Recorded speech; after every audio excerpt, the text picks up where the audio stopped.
60 drivers are ready to start their campaigns in the 13th season of Apex Racing Academy Porsche Cup. Tonight we head to Spa for round 1 of 7 in one of the most competitive Porsche Cup leagues in all of sim racing. Welcome to the Apex Racing TV esports studio. My name is Sam Fitzpatrick. Alongside me is David Sampson. And David, we have a fantastic season coming up for us. We host a lot of these Porsche Cup championships. It's good to be back in the studio to cover these for the first time since season 10, and the field for this season is absolutely stacked. Rarely have we ever seen just how high an iRacing in any Apex Racing TV series ever. Yeah, I did notice I would be Pro-Am. Yeah. And David's pretty good. We give him some stick, but he's actually a good driver.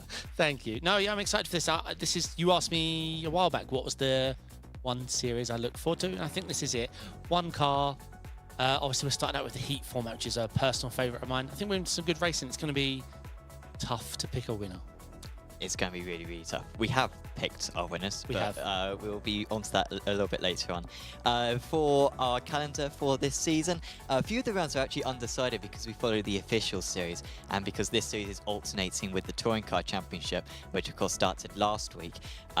We'll be alternating with that, so lasts quite a long time, this championship. But the rounds we know: Spa, Red Bull Ring, Interlagos, and Monza. You liking those first 4 tracks? Love them, yeah. Great choices. Yeah, I mean, Red Bull Ring depends on the mood I'm in. It either goes my way and I love it, or I get every off track and I never race there again for 6 months. Sure. We'll see which way it goes in 2 weeks' time for round 2 of the championship. In terms of the format, David was saying before just how excited he is about the format. It is really cool. I think this is what PESC should use, and a lot of other series as well. But it's 2 heats, a B final and an A final. So the first 2 heats have got 30 cars. So the field is split into 2. We have all the drivers who qualified in odd positions in qualifying. They go into heat 1. All the drivers who qualified in even positions go into heat 2. Then the top 12 from each of those heats go straight through to the A final. Everyone else goes through to the B final. And then the top 6 from the B final also go through to the A final. And it means that we can go home nice and early. It only takes about an hour and 15 minutes to get through it all. And yeah, the main attention that we'll pay to is probably for 12th place rather than 1st place. So is the way. Yeah, we'll be seeing who makes the cut. That's what makes it exciting and gives us that good race. I love this format. Obviously, I do appreciate the longer races, the fuel saving, the tyre stretch and everything, but racing for racing's sake, I like this. Yeah, and we do have a couple of longer races later in the season. We have a couple mixed in, but yeah, this is certainly the most entertaining format that we have. In terms of the weather, it's fairly dull for today. There's a tiny chance of rain, but I don't think it's going to come. I think it's like 1% for the majority of the session, so don't expect too much. It is overcast though throughout, so as cool temperatures as you can possibly get, and that will make this Spa circuit even more enjoyable, I'm sure, for them. Yeah, I mean, it's going to be tricky. Obviously, we know that it's a stacked field, but also everyone's done a million laps here. The margins are going to be very thin for qualifying, and as you mentioned, people slipping out of those positions, needing to fight back to earn themselves back into the final. It's going to be good. Let's have a look at the track then, and some of the highlights as well that we've seen from the past here at Spa over the years. And yeah, it's an absolutely iconic circuit, of course. La Source to begin with, but then of course Eau Rouge is the iconic corner, and we could see 1 or 2 moves here like we saw here in the Racing Unleashed series. Yeah, I mean, they'll be threading the needle a little bit more in the Porsche Cup than you're seeing currently with the GT3s, because the margin for error is a lot smaller for them. But yeah, it's slightly more draft as well than a GT3, so it's going to make this corner opportunistic, as long as you can get the run. Wow, as we go 4 wide. Yeah, this was in the Radicals official series. And yeah, some pretty close racing into Lake Coombe. And of course, inside works for Lake Coombe, but also the outside as well. This is in the European Sports Car Championship, and yeah, some nice moves in the LMP2s. I'm a big fan of the rescan here. I'm a big fan of the, of course this was a rescan, but even just the artwork updates. Yep. I'm a big fan of from iRacing. It really does bring to life a lot of these older circuits. I really prefer Spa. I've always liked Spa, but I really, really enjoy driving Spa now since the rescan. And then, of course, the middle sector. And, you know, on the last lap, you're going to have opportunities into Lake Coombe. probably around this part of the circuit, you're not going to have so many opportunities. But then coming out of turn 15, I think curve pull Frere, you can get the slipstream into Blanchimont, and then of course the final chicane where it can all come to a head on the last lap. 100%. Oh, that fight for 12th will be decided now, under braking. I mean, I could have changed this clip, to be fair, and shown the last lap of GT3 Trophy, right, from a couple of weeks ago, which could be the case where we had a driver trying to get reversed with pole and went for an audacious move to go for that place. Didn't work out for him on that day. But yeah, there is the circuit, and a very good one to start out the season. We were lucky to have it for round 1 of the championship. In terms of our picks then, we've made our calls for who's going to win the championship. Yep. And this is my call. Philipp Hammer, champion back in season 10. He's also been runner-up last season as well. Dalton Zavadil, who's won the last 2 seasons, the only 2-time pro champion. He is not around this season, but Philip is a very good pair of hands. Gordon Marshall, I think he was 2nd place last season as well, and has just been getting better and better. I think he won the AMS a few seasons ago, actually did Gordon, so he's just getting a better player. And then we've gone for another Gordon Hawk, who we've seen in plenty of series over the years, particularly in the Porsche Cups. Very experienced driver. He's been gradually getting his iRacing up as well. I think he's about 3.5k now. One of the highest I-rated amateur drivers. We'll see how he gets on. Yeah, some strong picks. I mean, you know these drivers a lot better than I do. It's the GT3 drivers, prototype drivers, I know a lot more than I do know my Porsche Cup drivers. But I'm happy with my picks, especially my pro pick, who I know, Corey Lazarus, a great driver. I think he was beat out by Philipp Hammer 2-3 seasons ago. That was, yeah, but season 10. They had really good competition. And then, unfortunately, I don't know much about my Pro-Am and Am driver, but I'm rooting for them because I want to beat you, so they have my full support. But yeah, I just looked through the names and just looked at iRatings and team name, but not just picking the highest iRating, because it's even better when you pick a lower rate driver who wins. Well, you saw one of the drivers was called Samuel, and you thought they're very quick. Correct. And so you thought, yeah, I should go for Lindley in that case. So exactly. I see a lot of your logic there, and yeah, I think it could serve you really, really well. Well, we will transfer then over to an advert, but then when we return, we will be covering the half-an-hour qualifying session that we have for tonight. Are you struggling for consistency in your sim racing? Does your iRating look like a roller coaster? If so, we have good news for you. The way to get more consistent is to first understand what you're doing differently than the professionals. And VRS is the answer. With our competitive subscription, you will have the telemetry, setups, tutorials, and everything else you need to fully analyze your driving. Our data packs and the ability to compare your driving with the best in the world will show you exactly where to adjust your inputs, change your driving line, and shave seconds off of your lap times. And our powerful and precise Direct Force Pro wheelbase and precision pedals are being used by some of the world's best drivers. All these champions agree that VRS hardware is not just the best on the market, it's also priced well below the competition. So if you're looking to upgrade to direct drive and the best pedals in sim racing, VRS is your answer. If you want to get better, get faster, and make it happen sooner rather than later, you owe it to yourself to find out why so many people are switching to VRS. You'll be so glad that you did. Visit www.virtualracingschool.com and learn why the best use VRS.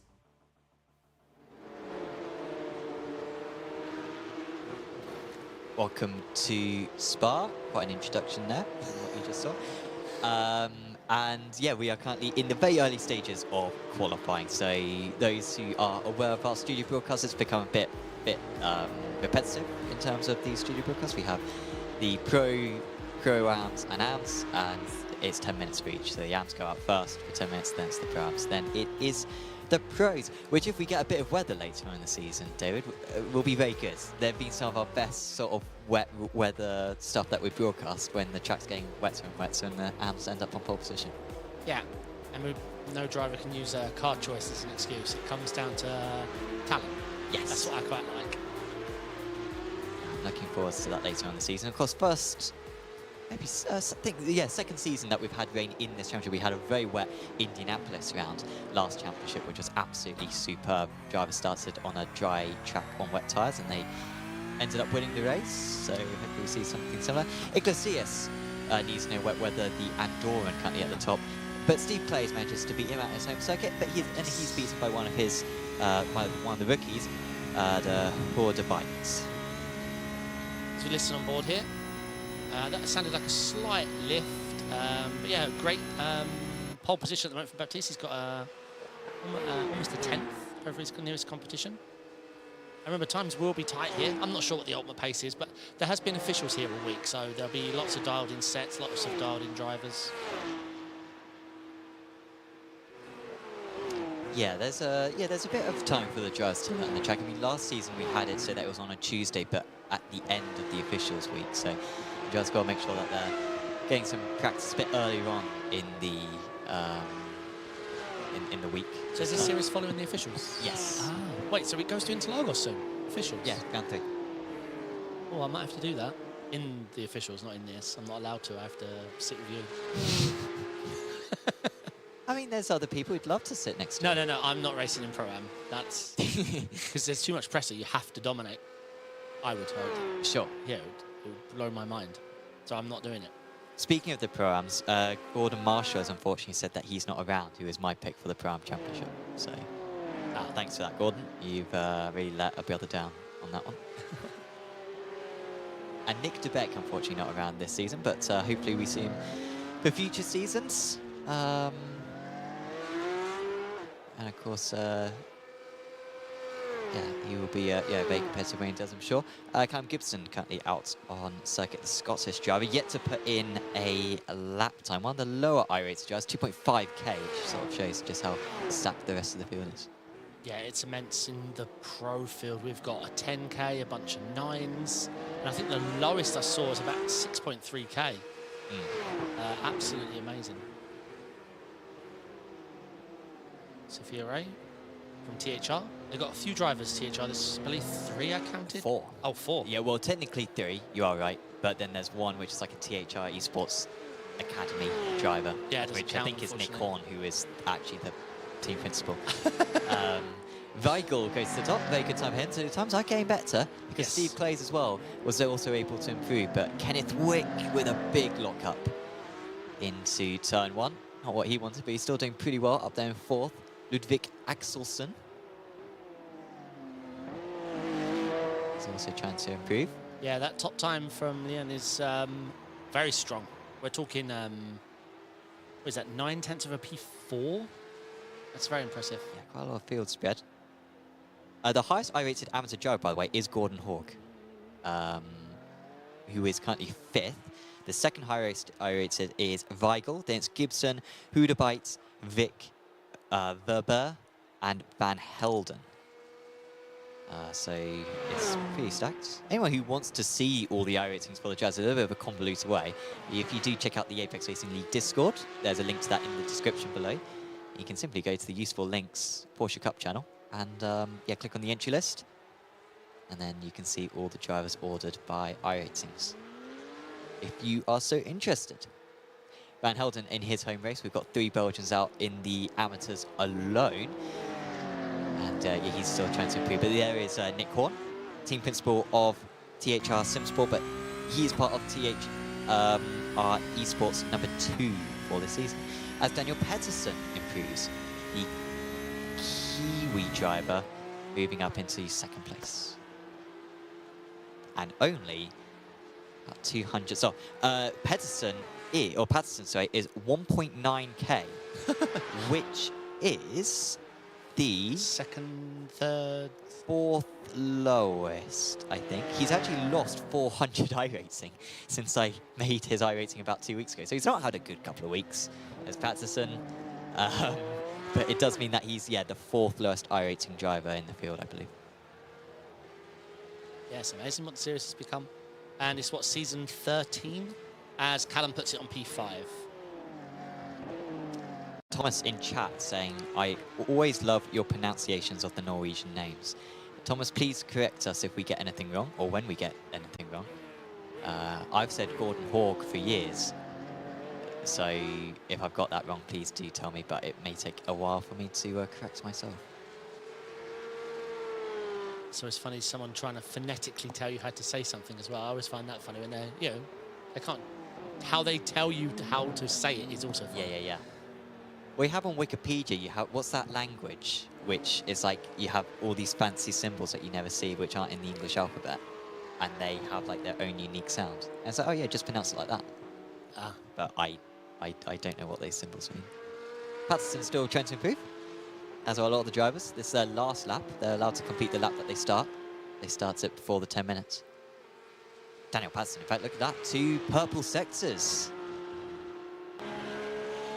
Yeah, looking very strong. And he doesn't need anything. He's a few thousandths off of pole at the moment, 25. Yeah. And of course, it's that second and third sector where you're probably going to gain more time.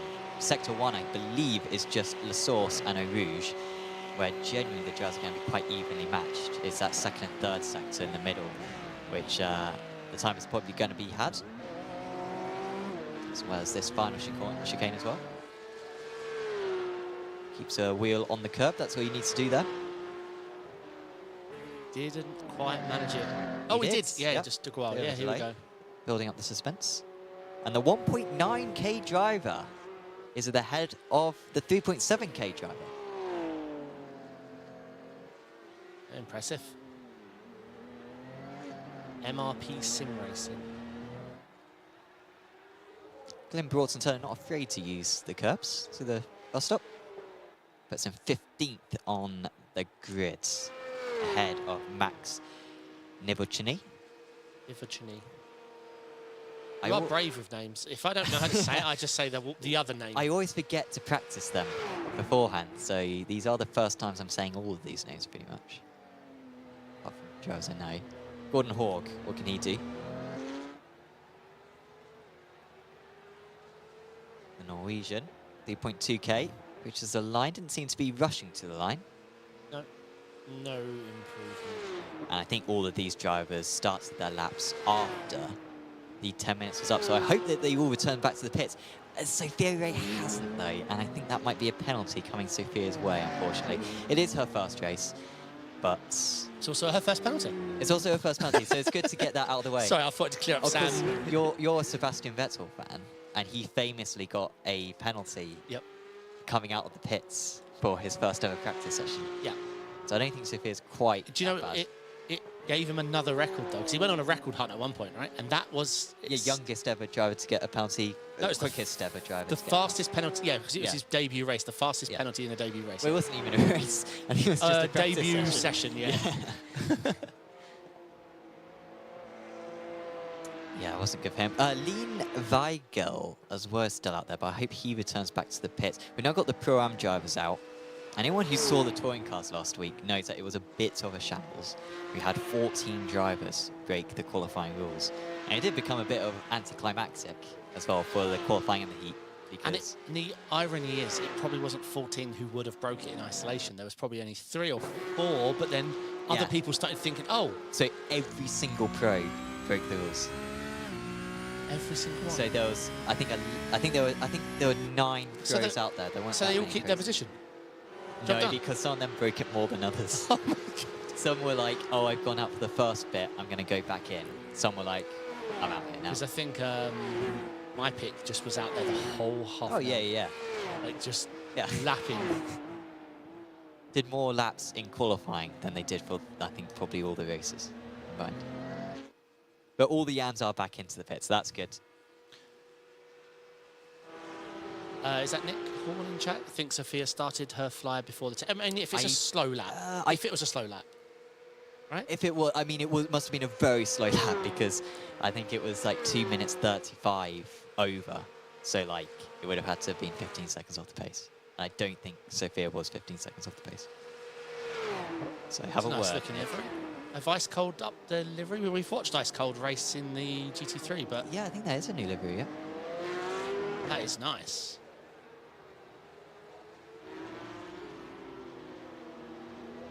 So Moritz gets to P3 there for Sazy Esports Union. We're going to be talking a lot about Sazy this season. But Gebski goes to the top for Team Checkmate. Hybrid. Yep. There's the live timing link, by the way, in the description below if you want to see all these team names who's everyone affiliated to. Is there a team championship? There is a Teams Championship, Oh, which, frankly, if Sazy don't win this season, will be quite bad. Sazy have got a 9.2, an 8.6k, a 10k, a 5.2k. It's insane. A 9.4k, oh, and a 6.8. Yeah. That's mad. It's a bit weird how they've split their teams. They've got a 10k driver in their academy team, David Toth, but then in terms of the main team, they've got the second, third, and fourth highest iRacing drivers. It could come down to prep, you know, yeah, but still, I suppose a 10k doesn't need to prep. But again, if you're not 10k in Porsche Cup, then it's very different. If you're a prototype driver or even a GT3 driver, it can be a bit different to adapt to. Or they're just trolling. Yeah. Look at that livery. Wait, the team that's got 6 drivers, have they really just gone with a black livery? Some of their drivers have got a livery. Okay. But I think some of them have dropped the ball slightly. But I think there's enough of that livery out there. So, but yeah, I certainly know at least Pala, who's a pro driver. I know he's got a livery. So yeah, they won't all be black. Disappearing. Anthony Benance, good to see him back. Of course, GTP driver as well as Benance. Jean-Thierry Origi, also another PS competition driver. They're currently 18th and 19th of the teammates. Kepsky with a nice toe. Yes, indeed. As long as it didn't cost him in the 30 air sections, that yeah, this is a lovely distance to be. Get it nailed under braking. Very early first gear. This might actually be an outlap for him. Yeah. So he wants to be this close to the Cold Ice Esports driver. Yeah, a lot of them seem to be doing outlaps there. Matej Hapacha, highest iRacing Pro-Am driver. Has been a pro, I think, in every season he's done at this championship. He's done, I think, 2 or 3. But it is so stuck this season. He's been put in the Pro-Am, so really expect him to be near the top of the standings. So to his teammates, Salvatore Lane, race winner back in season 1 of this championship, back in 2020. And has been, I think, in the top 3 in the Pro-Ams the last couple of seasons we've done, but has just got involved in a couple too many incidents. And that has compromised his charge, but another driver will be near the top. A 6.2k Pro-Am. Remarkable.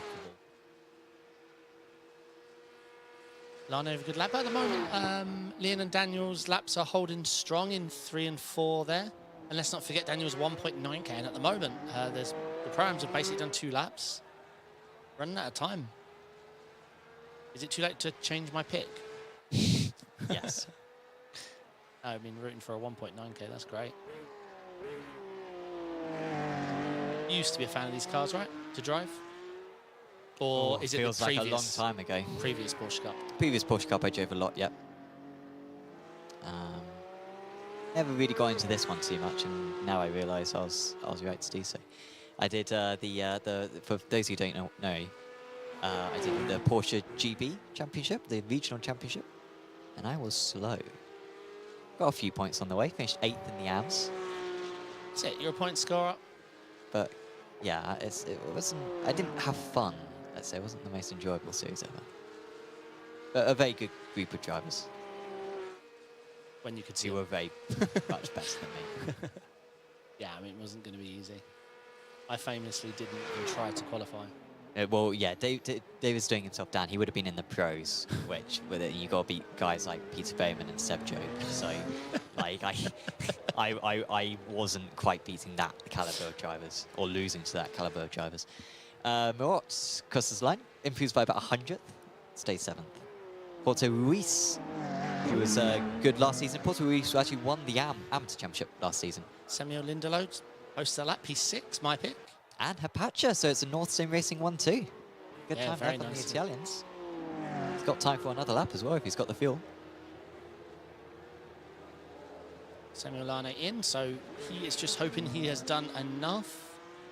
And who have we got left on a lap? Mattea, Frank, Lucas, John. There's a few. Probably a lot of the drivers who have got grey next to their names though, probably on laps as well. But because they're in the other, like, server session thing. it won't come up for us. Right. Of course, yeah. Unfortunately, that is quite an annoying thing because we don't know who's on a good lap, basically, because we can only see half the drivers.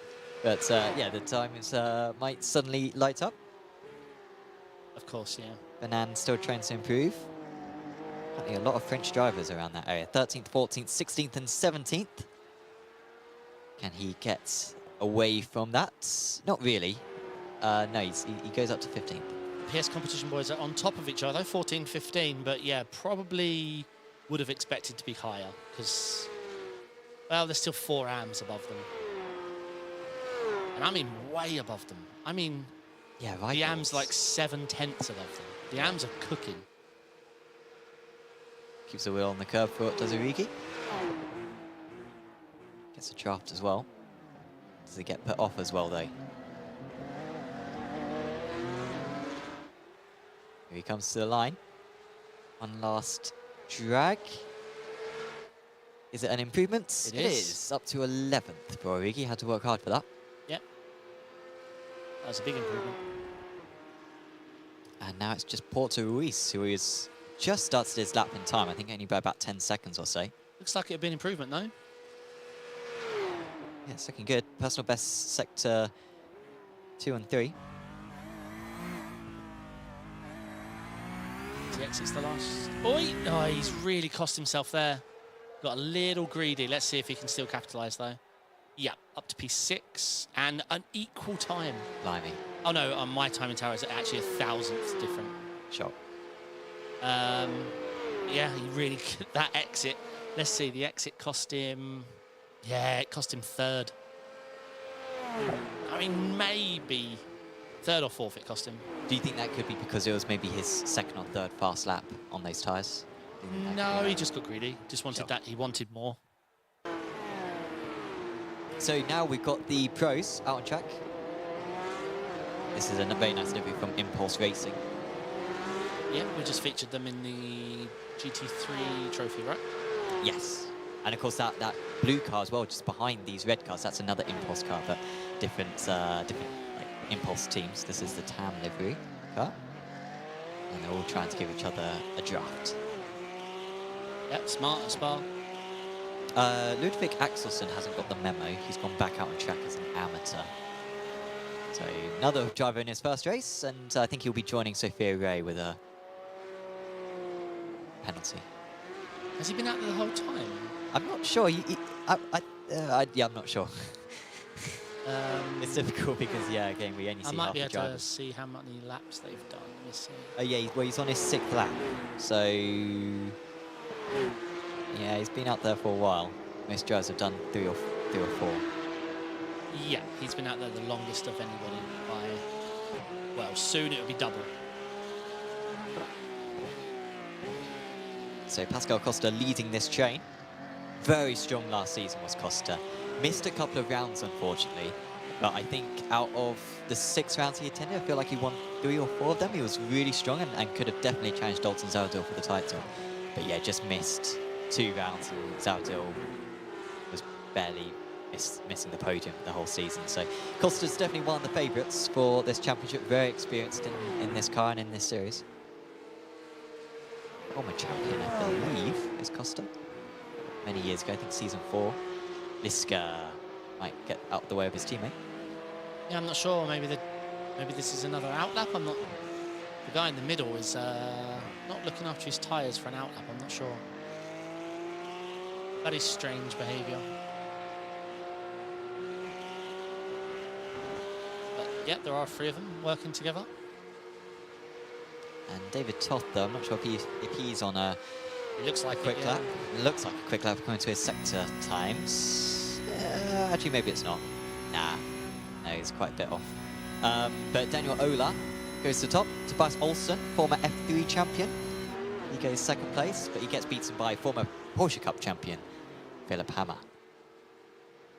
Yeah, nice lap there from Hammer. And this is the delivery that we're going to see a lot this season. Gabriel 6 in pole at the moment for 19.8. We've got 2 19.8s and 19. The pros really stepped up the time there. 6 in a row straight to the top.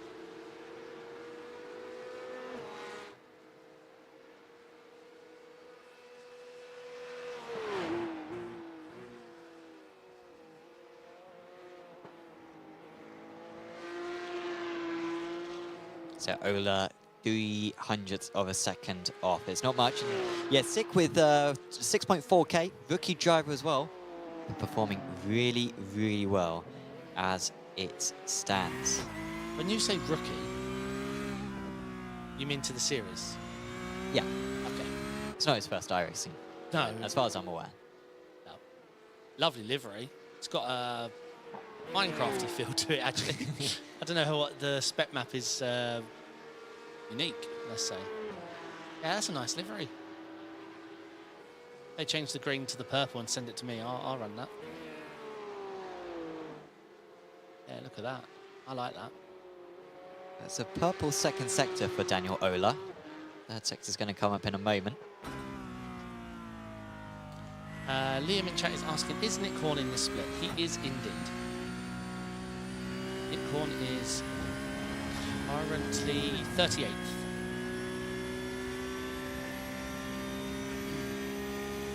And I don't believe Nick is the lowest iRacing driver this season, which is rare.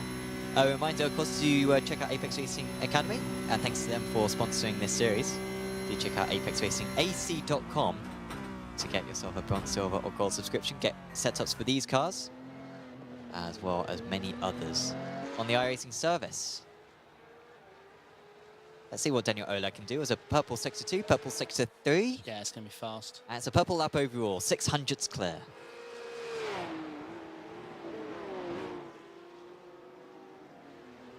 Nick Horn is the second lowest iRacer driver this season. Sonny Riddler. Colby Warren's P3, Corey Lazarus, my pick, P5. 2.5 tenths separating the top 7. Liska, very quick on that David lap. Toth. Where did he go? He went to the top, did Liska. 7 tenths. Mate, that's insane.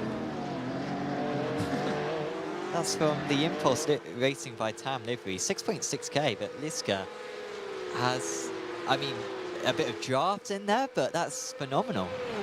Yeah, definitely draft from his teammates, but yeah, I mean, the delta difference is insane. I was just saying 2.5 tenths. I was about to say between the top 8, but it's been spoiled. He was insane through Sector 1. Like, I don't understand how Sector 1 is so good. He was 6 tenths faster than, like, everyone else in Sector 1. Like, that must have been an insane job, because the rest of the lap was, like, fine. Like, but it wasn't a great rest of the lap. He literally gained all the time, I think, in Sector 1. He was pushed and drafted. Well, but if you get a 0x... Yeah, I know, yeah. You can aero push, whatever it's called. Yeah. So maybe they found something. Now they need to get the other Impulse cars up there. But yeah, we were a bit concerned, or I was at least concerned, that with the 4 highest I-rated drivers in the field, Sazy would dominate a bit, but they're far from that at the moment. They're 2nd, 7th, and 8th. And they've got one in 19th, one in 20th. And one in 27th.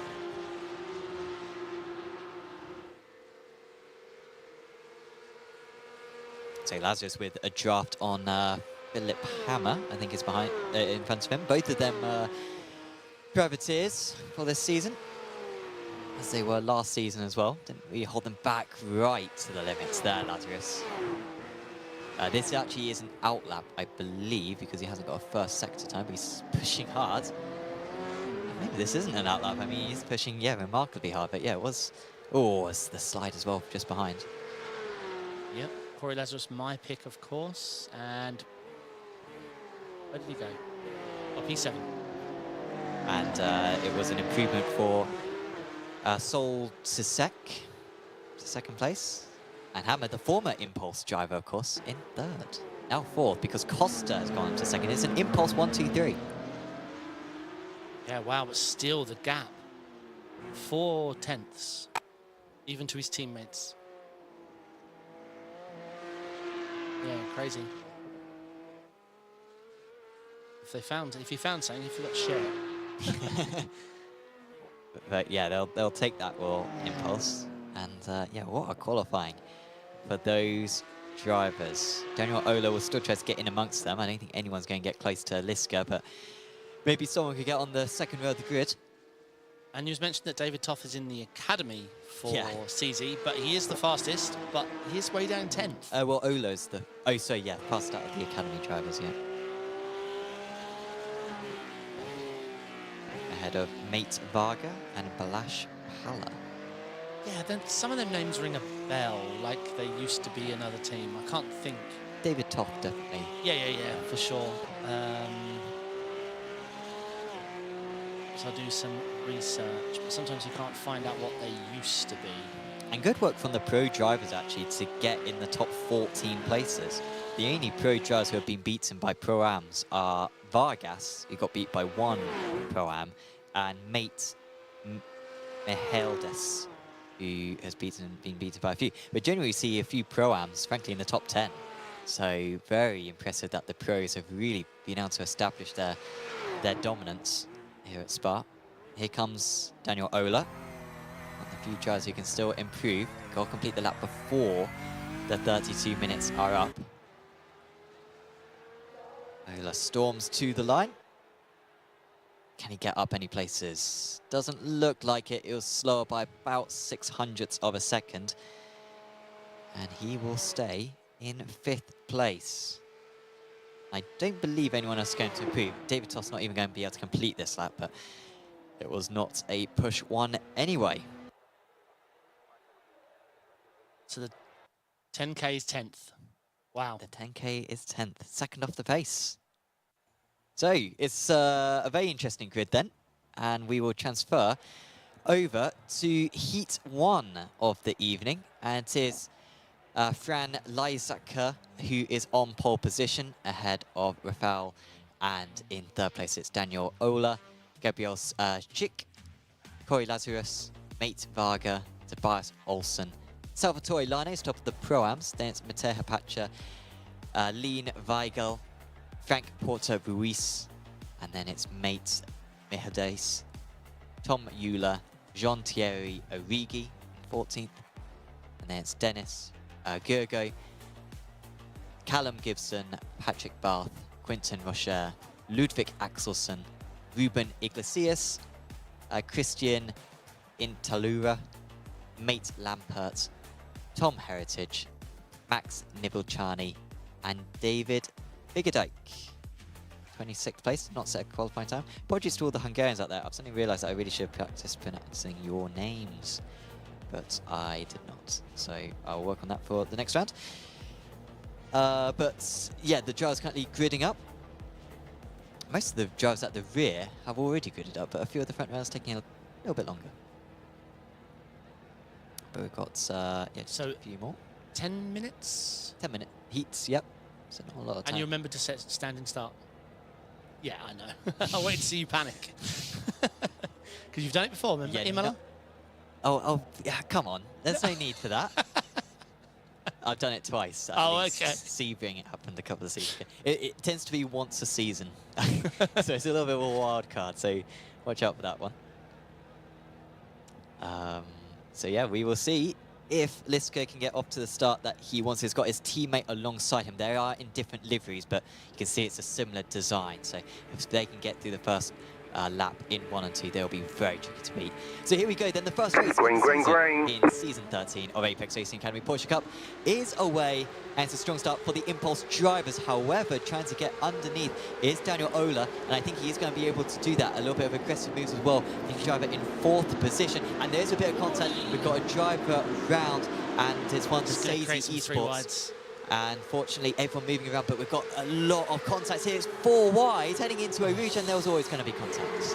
Yeah, that was a no-win situation. And are they finally shuffled that around? Yeah, I mean, that's what I said when it happened. We was always going to see a 3 or 4 wide because of it, because people have the overrun. The Impulse boys did manage to work it out, but he can give draft to his teammate. There's no way around it, but I don't think he's going to have it covered. Well, he's going to go for the move here. Can he get it stopped? I'm not sure if Liska did get it stopped, but there was going to be a change for the lead. And did Liska hold on? Oh, now there's contact and off goes Philip Hammer. Or was it Hammer? No, it was one of the other Impulse drivers, and gets sent to the back. So Ola leaves because Ola sent it from miles back into Lake Coombe. and just about made the move. I wasn't sure if it was even deliberate. I actually think they overplayed the games, did Impulse. I think the lead driver must have lifted to try and increase the drop. Oh, that's a big crash for Euler. Or wheel failure. I'm not sure what that is. He didn't try and avoid. I think he went wide to the gravel a bit. The gravel's usually quite quick. Yeah, that's what I'm saying. That definitely seemed like some wheel failure. Oh, we've had another change. It's Liska now leading again. So I think Ola sent it on Liska, made contact at Lecombe, felt bad for it, and then back past. Yeah, we'll see. I was a bit confused how he got the run on both of them when the draft could be manipulated easily by the Impulse guys. Yeah, because the Impulse guy could always give draft to his teammate. So how Ola got the run without any draft, that's what I was baffled by. That's just getting past Porto Ruiz. Porto Ruiz, amateur champion last season. And here he is, passing P4 in Heat 1, but Lazarus is able to get past, and Porto Ruiz might leak a few more of those positions by the end of this race. Good fight going on here. Oh, yeah, I like that. I like that cold. The ice livery, very nice. Very, very nice.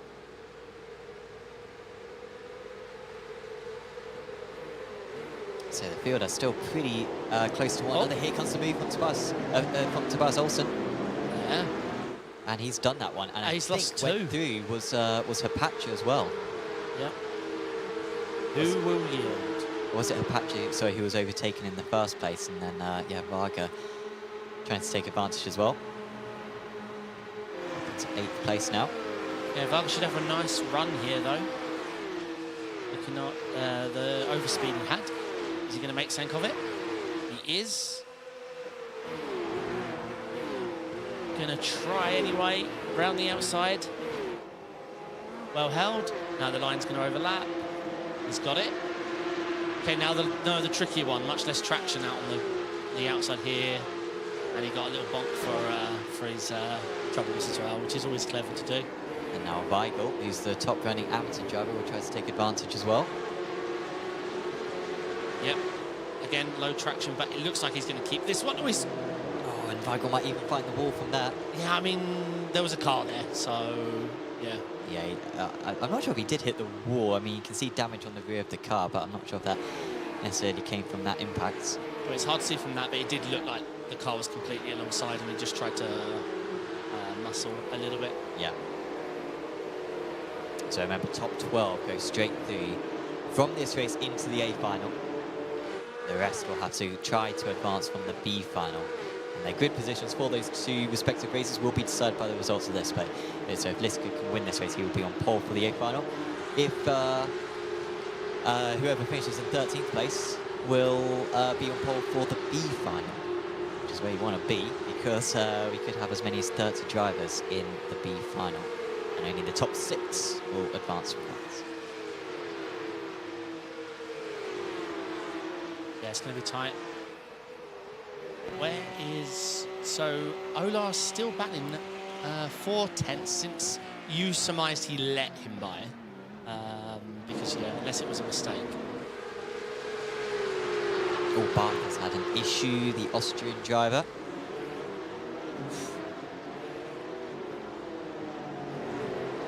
Yeah, foul too wide, I assume. Corey Lazarus looking good. Oh, so this is the replay. Let's see. Oh, 3 wide. Ah, yeah. Whoa! Wow, what a reaction from a touch. Yeah. I think he must have just got a little sideways and realised he just needs to get slowed down. Ola getting pretty close to the back of Liska. This is about as far as he was back on that one when he managed to get past. But yeah, he felt bad enough about it. They gave it back up. Here is Lane trying to move his way through the order. These are the types of races. If Lane is going to win this championship in the Browns, he's got to be getting these P12s. And that is where he is at the moment, but he's under a lot of pressure from Balazs Pala, who's one of the fastest drivers, 9.2k. Apologies, that's not Pala behind him, that's Rapkowitz, who is, yeah, not bad himself. Bad himself. I picked Corey Lazarus having a good race, only 1.1 off the lead, stealing draft from the leader. I mean, they all are, right? This is an unbroken chain down to 13th. Here's a replay of this move from Ola. You can see how far away he is, but it was so early on the brakes for Liska. Ola pretty much had nowhere to go. Yeah, let's see what happened. Oh, okay. Yeah, he probably did give the vision back. And then they all got held up, and then it was solid set. Oh, actually, he lost it by himself, actually. Did Sol Tisek? Sol Tisek. I'm going to pronounce it now. And that's why Sol Tisek is so far down the order, despite starting in P2. He is currently in P10. He's done well to get back that far, to be fair. Got a good run here. There must have been a mistake. Yeah, Lane's lost 2 places here. Yep. This is going to get feisty around the outside of Blanchimont. They're going to go for it. They are. Will they survive? Yes, there is a 2 wide behind. Any late braking down the inside? Nope. 2 wide now, so he needs to try and not lose 2, and he has lost 2. Yeah, Rigi there capitalising. So Rapkuits. Oh, and off into the wall. Goes in Talura, and that was a risky rejoin. He made it work. He made it work. It was risky. Let's have a look at this. I think just a slight netcode in the rear. Oh.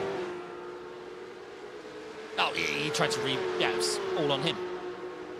Yeah, I was moving He a came bit to off. the left. And Yeah, then he came stopped. off the line, then tried to go back on it to defend the inside, yeah. Oh, Liska. Almost. This is very And close. Varga has got past her patch-up, meanwhile, in the background. But this is for a final pole versus 3rd place. So, like, Ola, this is Ola's best chance to take the lead, basically off the A final. Sure. Even though this is Heat 1. And I guess, you know, you can make moves at the start here, you know, with the long run. But he would much rather be starting on pole than 3rd, I'm sure.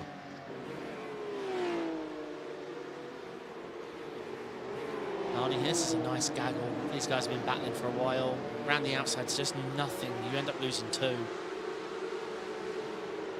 Fence down the inside, going to go the long way round. Rigi makes that work. No. Very hard to defend here around the outside as he tucks in. So who lost positions, sorry, in this? Because Rapkuits and Lane have just gained places. Was it Origi who was ahead of these guys? It must have been, yeah. Or was it Weigel? No, Weigel lost out Lane. places earlier on. But Lane just gained a place. Oh, yeah, but he is still down quite a lot from his qualifying.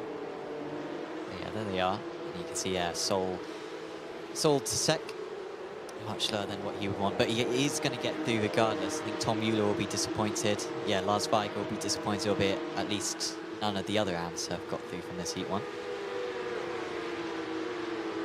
Porteri's a Pro-Am, looking really good. Yeah. Obviously, Apache's looking good, but he's like 6 odd K, so yeah, I expected that. Whereas Porter release is only 4.7. That's a great cutback there from Gazer. And he's up into 14th place. One of the Sazy esports drivers, quite new to iRacing, I think, is a couple of these academy drivers, only joined a few months ago. And so maybe they're faster than what their iRatings suggest. But he is making his way through. I don't think it's going to be quite enough for the top 12 because we are on the last lap. And Lane's got to manage this well. Does he go for the move in order to consolidate that top 12, or does he just stay in 12th and keep the drafts to help him defend against Origi? Yeah, it's tough, right? Because if he goes for a move, he needs to make it stick. Because if he goes for the move and it fouls, Origi will be all over him. Yeah, if he believes in the guy in front and just sticks with it and stays in draft, probably the percentages are better with him following. I think Vargas just got past Porto Ruiz, by the way. What an overspeed. Yeah. He is not going for it. He's tucking in. Yes. But that's just lost them a lot of time. Yeah, defending fresh air will and not sending it in fresh air will. So, yeah. So her patch has been... Oh, and there's the change, and Lane is in the wall. And it was the Batsoning which cost him. It was the Batsoning that cost him. Oh, no. TCO. Oh, no. Oh. Oh, my life. Well, if the other drivers had to break there, that might be worthy of a penalty. Because that was not good. Well, at least an eye check, a glasses check. Oh, so the car has sort of slid, so new damage model, but yeah. Lane maybe was the oh yeah. Yeah. P12 as possible. Let's hope that Origi doesn't make the same mistake. Just stay in 12th. It's not worth it, guys. You got a second. We saw, by the way, a bit of a replay of, or a bit of live action from Mercedes game past Hapacha. So Hapacha's lost a couple places in these late stages. Here's the leader, though. Yeah, great job this. Looked very fast.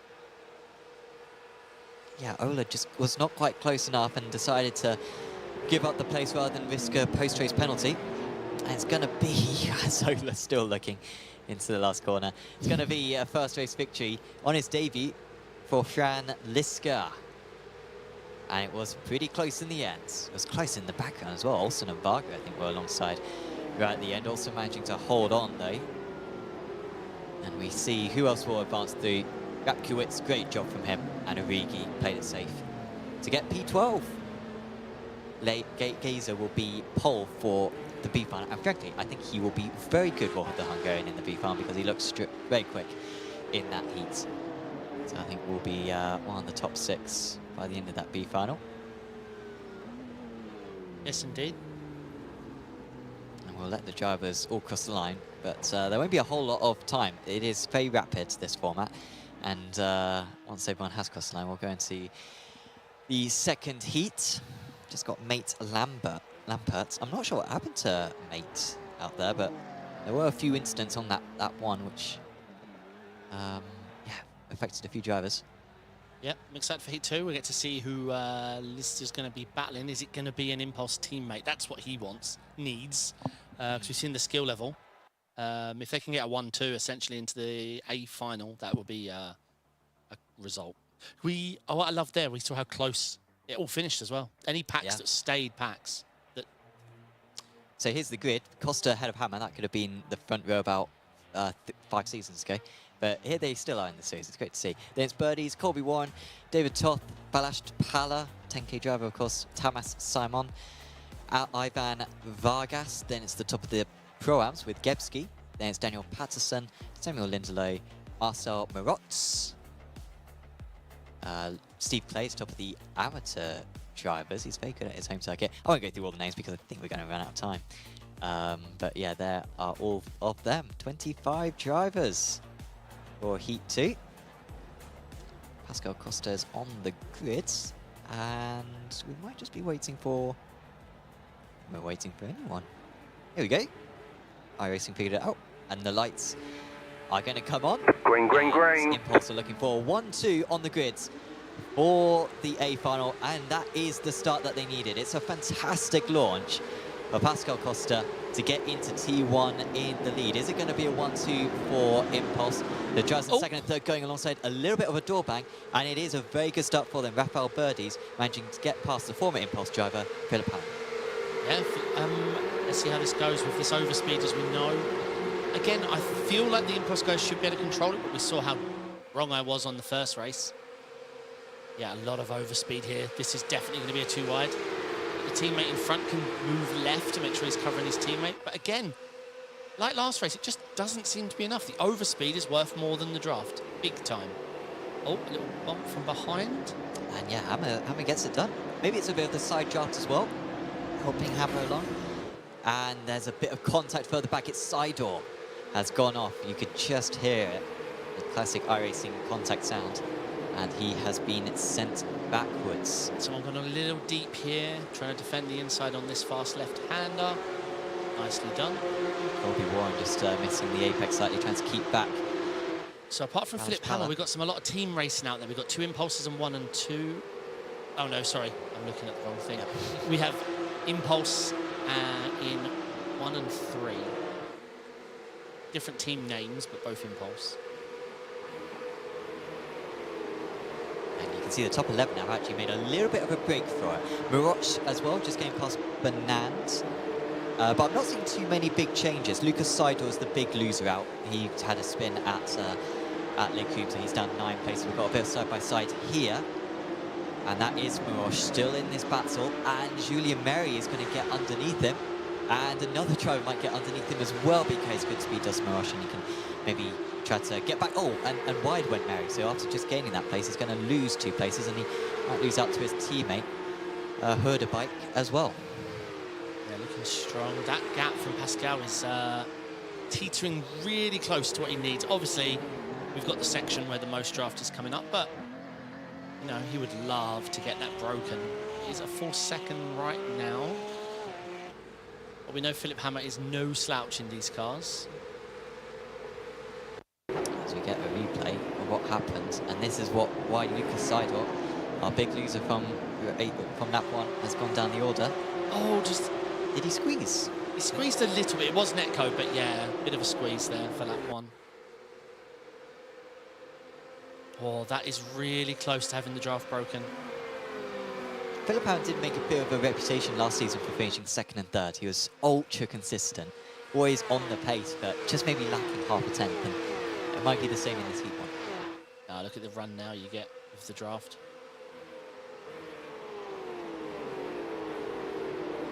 Rafael Birdie, I mean, there's not a lot his teammate can do, Costa, to help him, but nice two-wide battle here. Should get this done. Nicely done.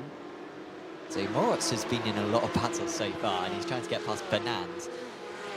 Clays is only just up the road. Lindelof, I think, will be fancying his chances. But I think 12th down to 14th, certainly. We've got a shot at that final advancing spot.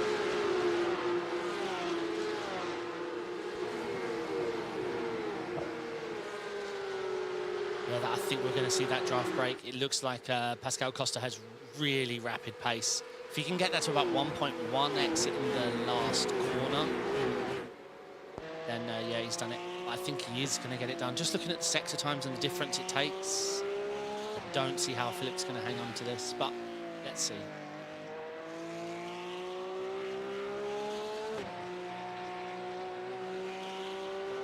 Yeah, very close again.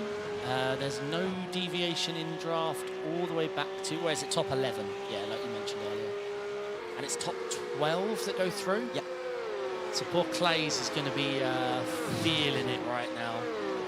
Yeah, Clay's one of the favourites for the amateurs, no doubt. He had a brilliant Sebring round last season, but he just, I think he sort of comes and goes a bit, does Clay. Some rounds he's absolutely fastest amateur driver, as he has proven today. He's right up there, and Patterson is ahead of him. But then other times he can look quite mediocre in the amps. So hopefully we see more of the former than the latter. The fact that the series is only every 2 weeks this season might help him in that regard. A bit of a wide moment just in the background. Oh, someone's very slow. Sequeira, Elder Sequeira is very slow. One of the ACA esports drivers from Andorra. Great to see them back involved in the series as they were last season. We are right on board with Haller. He's got top, his teammates just behind. Don't expect these guys to battle too hard. And then they've got another teammates of Hamas Simon. Here comes the move. From Bernand on Clays. Clays scored. Think about this one smart. Make sure he doesn't lose any more places than he has to. So he loses that one. And we'll try to scamper away, but here comes Clays again. That's not much of a move, but he no, he's got it done. No, I don't think he's got the run here. And now he's going to be boxed in. Yep. Yeah, he's lost this now. I mean, his strategy wasn't a bad idea, fight, but it has put him in the clutches, and I don't see how he hangs on to this position. Because even if you keep the traction here and get the speed, it's very hard to defend the person on the inside here. Oh, very poor exit, actually. You might get this closed off, yeah? So he holds on. It's almost lost a position there rather than gained. Yeah, this is the position they're fighting for. And Bernard is in the hot seat for the automatic promotion to the A final. And how many in the B final go through to the A? Top 6. Wow. So yeah, you want to get it done in the heat. Yeah, like yeah. That's why I always emphasise, and I emphasised it to the drivers earlier on as well, just if you're in the top 12, risk nothing, because it's so different starting from the back of the B final, where you've basically got no chance of getting through to the A final compared to just not even having to compete in the B final. So now we're looking back from Bernans at Steve Clays. He's having to go defensive, and this is just going to allow Bernard to get away. But he's got to get this move done, has Marots, and this is his best opportunity yet. There is a bit of a door hit, and he has got past. Clays will not be happy about that. I think that was all fair. Might well be protested later on. As here comes a half move. Clays does like these half moves. He made one at Malmedy on the last lap, and now there's contact, and that's going to kill both their runs, and that very much confirms Anthony Benand in that P12 place. Yeah, that's just it, because they're fighting over 13th, right? This isn't... I mean, it helps your position in the B final, but... Yeah. I mean, they had to go for it. Yeah, 100%, they need to have the best shot at attacking Benand, but they're not going to do it anymore. Here comes Herdebike. He's on Clays, but Clays might go for a move himself. Here comes Herdebike. Backs out of it. He's got his teammate behind, so he can afford to be a bit passive. There was a change further up. I think Lindelof got past Patterson. Up into P10 now. Still Patterson, the only amateur driver set to get through into the A final from the heats. Here he is. Ooh, and that's wide. It's quite wide, yeah. Lindelof loses the place again. So can Marots catch up to Benand? I wouldn't rule it out. Marots looks very quick, and he's Hungarian, which means that you're quick. Does it? In this series. Oh, okay, I didn't know well, that. he's just gone wide at Puon, though, so that's ruined it. Yeah, I think he's got a fighter of Clays behind him. Yeah, Clays is an if gap. Yeah. I like that, but it's pushing him backwards, but he is an if gap guy. Yeah. I mean, even this, you might go for it here. No. Yeah, the problem with an if gap, if you do it all lap long, you end up 3 seconds off the car that you, the car ahead of the guy you're fighting, and even if you get the position, you've got no draft. You also make it the other driver's life mission to not let you past. Correct. Like if you, I think if you're nice, then they might let you go on the last corner. If you're not nice, then they just will crash themselves. Here comes the move again then from Lindelof. Oh, a bit of contact. Bit more contact. Yeah, I mean, he'd earned the right to be there. He was squeezed. Yeah. So, yeah, it was a bit rough, but he had a car there. Yeah, all fair. Teammates, are they swapping places? I'm not sure. No? Oh my no, God. Who's he going to hit? All of them. What was that? Your pick for... That's my pick, is it? Oh, no. Oh, no. Oh, no. Our producer, I can even hear I could hear the producer room, yeah. Don't do it again, don't do it again. All good. Now, obviously, there was a bit of a late directional change from the inside orange car as well, because they'd manufactured a driver swap, and they were too wide. So all I'm saying is, obviously the stewards will look at this. If the change in direction from the orange driver caused the guy to, while braking, have to steer, and that caused the lock-up, then... But still, it was a... What would he say? A dollar late, a dime short and a dollar late? Yeah. A day late and a dollar short. Yeah. Thank you to the voice 6 in my of head. one, half a dozen the other. Yeah. All these iconic phrases that are meaningless, but they mean something to us. Sakura's just dropped down the order, by the way, to an instant, maybe at Leku. So he will not be good for that. Costa then pulled away in the first lap, and that gap has been coming down ever since, but it looks like he's going to enough. Philip Hammer's such a sensible driver. He's not going to go for anything rash in a heat in the first round of the season against a driver who he's had many great battles against, and a former teammate, of course, as well. But Hammer did leave Impulse Racing a few months ago, but I think they still do have an affinity to each other.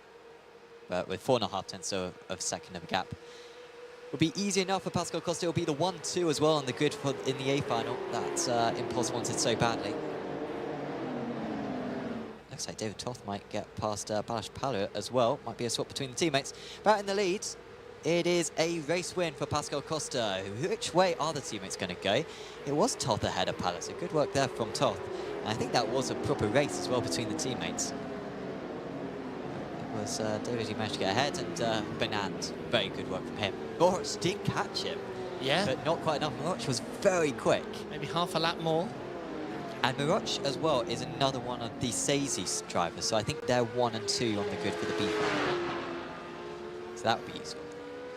Alanasli Banan made a mistake somewhere. Oh, maybe he did. Maybe that's why he lost the grid. Yeah, because he is quite a step back from Patterson as well. Nick Horn? Need to cross the line quickly before we cut session. Bam. Unfortunately, we don't have... oh, here comes his teammate. Now the session will click over. Oh, they actually have to cross to click over? Yeah, that's what iRacing waits for. Is, right. Yeah. That would... Wait, yeah, you can advance sessions now in iRacing. Yep, you just right-click. But I think even then you have to wait for everyone to finish the lap that they're on, I think. So here's the B final. It is Gazer ahead of Miroch, so yeah, the teammates. Then we've got Weigel for Smiler Esports, ahead of Clays, Axelson, Mary, Rocher, Rudabai, Heritage. Good. They're from Heritage. I didn't really talk about it, but he did well. And Horg, my pick in 10th place. Eula will look very strong from 11th. I'll let the rest of the field go through because we only got 31 seconds. Anyone who you're looking out for? Lucas Sidor will be very quick. Salvatore Lane will be very quick. It's going to be tough. I don't know. I'm looking forward to the battle. I mean, some of the poor Heat 2 guys have still got sweat pouring off them face. Yeah. Well, it's only 10 minutes. Come on. Okay. They got to get. How long were your PEC GB races? 25. Oh, wow. That's like an endurance. Yeah. Felt like it. Gazer then on pole position alongside Green. And away we launch for the B final. It's a decent start for the teammates. Good start for Steve Clays as well from P4. And he's going to try to go to the inside. He might even try to get second place as well. And look at the driver as well on the outside. That's a storming run. And Clays with a great start. He's lost a place. Yeah, and the front two have a nice run here. There's going to be a bit of overspeed. Who will back out? One has to. It's Mary on the inside, Clays on the outside. Neither. Oh, one of them needs. We might have the run now. Well, no, the car behind will have the run yeah. now. Big time. They're actually going to maybe an incident if they try and hold the inside. All right, so they had to lift. Just caught them at the wrong time. Is there a slowdown for the car? Oh, big crash in the background is a THR. as well. Let's see if Clays can hold on to this place. Contact Steve Clays' round. And his chances of the top 6 perhaps dashed on this lap 1. Yeah, I think, was it him that pinched that? I think he pinched. Yeah, I think he pinched a little bit. Oh, that's not a smart move. That's not a smart move, and he's going to get karma for it. No, that was not a smart move. Was it Lampert who was trying to... Oh, that rejoin. I mean, it was legal, but by 4 millimeters. That's the mentality there. When you see someone rejoin the track and gravel kicking up, you almost feel, we all feel it, like, move. You know what I mean? Like that. I don't know what it is. We all experience it. So that's the top 6 at the moment for you. Gazer, Miroch, Mary, Weigel, Rocher and Axelson. Eula already up to P7. Great start for him. Up 4 places. Yeah, I mean, it's a shame for, what was the name? Oh, Lane's trying to get underneath as well. He needs to make moves. And he has got one done now. Hawk, who's going to lose another lost places. a couple, yeah. Look at the... Oh, Lane's nearly lost it. Blimey. How did he keep that going? They all just dragged each other wide.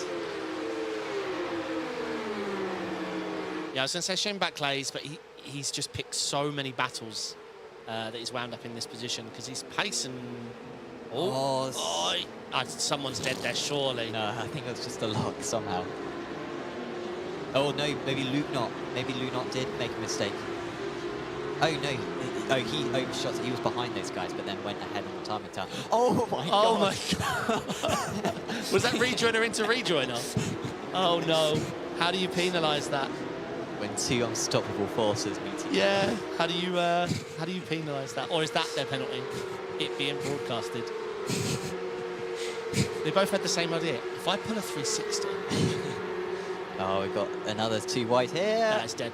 That's in, you can't do this in iRacing. Yeah. Where's he going to rejoin? No, he's managed to stop, fortunately. Wrong sim. Hudabai. You just have to yield. Like, gone are the days where you could do that in iRacing. Gone are the days. Oh, side door. What a crazy first lap and a half. And he's going to try to get Lionate in all this. Yeah, that is Lionate. What a move from Lucas Seidor. He's up into 8. Lionate will try to get underneath. Yeah, he didn't manage to close the door. Oh, there was a crash behind them as well, involving Heritage, because they all disappeared. Callum Gibson is dropping rapidly, so is Daniel David Big Day. And one trying to get through the middle of them all.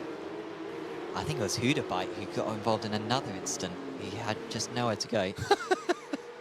Two rejoiners almost hitting each other.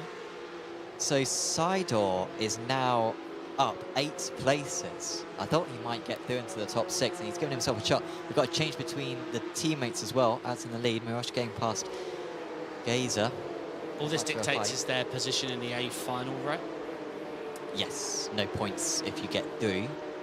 There are points if you don't get through. So your points accumulate from the A final. Exactly, yeah. Okay. If you get to the A final, you get points from the A final. But obviously no one outside the top 7th is the first point scoring in this race. Yes. Okay. Yeah. Which still, right? It's hard for my brain to. Yeah. Well, imagine P7 in this race being, if there's 30 drivers in the A final, P7 in this race is 31st overall. So they get the points for 31st. Right. That makes sense. And okay. Even if you don't finish the A final, you still get points for 30. Okay. Here we go. Is Lana going to go for it? I mean, they're wasting a lot of time. They need to stop fighting each other and get to the drivers ahead, because they're way faster than the drivers ahead. But not when they're battling like this. Yeah, but it's the Highlander issue. There can only be one. But there doesn't. They can both get through if they just were friends. Yeah, I mean, not like this. They're defending fresh air and not pushing each other. So yeah, this is not going to happen. But yeah, you can see Eula's. I mean, Eula should pull away, I think, in P5. But Rocha and Axelson are very catchable for these two. They're both plenty faster. Yeah, Lonica sets up a little better. Yeah, it's only going to get the run right at the tail end now. But, yeah, Seidor's car's pretty slow in a straight line. And here he comes again. Yeah, he's got this done this time. Oh, man. Wow. Yeah, Silas got to be sensible here and just start to follow Lani now, because they've lost each other about 2 seconds with all this fighting. He could have been on the rear of the cars ahead by now. Change as well, I think Weigel got past Mary, I believe. So he's up into 3rd place. Mary might drop into the clutches of Eula. I think we're going to get a replay of what happened. Oh, this is a little bit further back, in fact, earlier on. This is the instant that we missed, and that is Heritage, I think, being hit by Gibson. Yeah. Yeah. Causing a ruckus.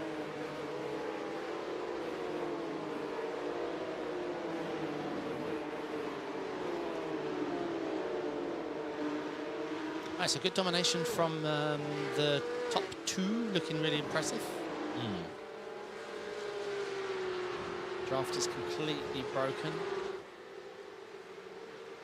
God, we say bring back draft, but you forget, right? Draft goes with a lot more carnage, because GT3 racing's a lot of following. While Van Helden's cars seem better days. Gordon Hawk with a tough time. I'm not sure how many instances he's been involved in, but it's been a couple. Yeah, really down the path. You're going to get it done this early for Bronchmont. Van Helden now only up 14 places in this race start. Incredible for him. In Talura, who we saw got involved in the instant in his heat, up 15 places. Great job from him. There's been so many incidents. It has been very chaotic. We sometimes see it in the P final, especially when you have quick drivers who are outside the top 10 at the start. They're like, well, I got to send it, otherwise I'm not going to stand a chance. Yep. As this has got back close again. I thought Weigel was pulling away from Mary, but they're back close. Honestly, I think 3rd down to 8th, 3rd down to 9th, sorry, any of them could get through. But he's done, we see this again, the same situation where they give the gap on the uphill, which means you lose out. Yeah, and he's now lost out to Eula. If you lift on the straight, you're flat up the hill. Yeah. Science.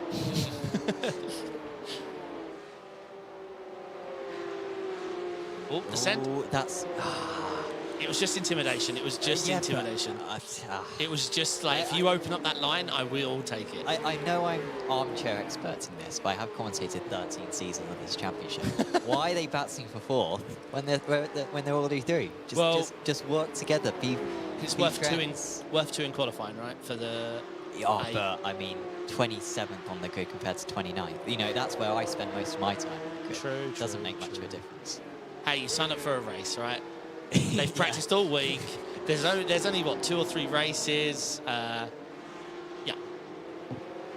So they signed up for a race. But no, I get what you mean. We do have a big mixture of teams. It's, you know, the body language. It's sometimes hard to judge if they're going to work with you or. Oh, the blue car looks proper broken.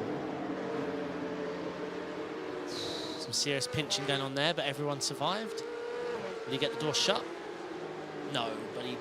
Well, no. Oh no. Oh, no, he had it done as well. Yeah, it was good distraction, right? It almost looked like he was going to kill him, so it distracted him. Oh, now what? Yeah, they're white.